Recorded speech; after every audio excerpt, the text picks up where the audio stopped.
বই থাকতে আমি how to talk to anyone বইটাই বেছে নিলাম। কেন আমার কাছে মনে হয় যে এই বইটা আপনার পড়া উচিত, এবং এই বইটা পড়ার সময় আপনি আসলে ঠিক কিভাবে পড়লে আপনি এখান থেকে সর্বোচ্চটা নিতে পারবেন।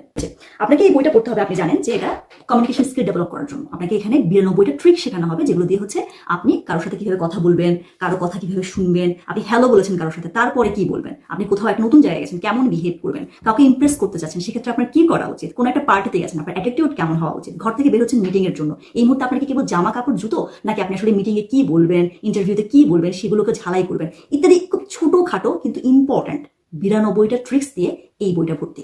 পৃথিবীতে যত সাকসেসফুল পিপল আছে তাদের লাইফ যদি আপনি অবজার্ভ করেন তাহলে দেখবেন যে তাদের মধ্যে কিছু হ্যাবিট, কিছু অভ্যাস কমন ছিল।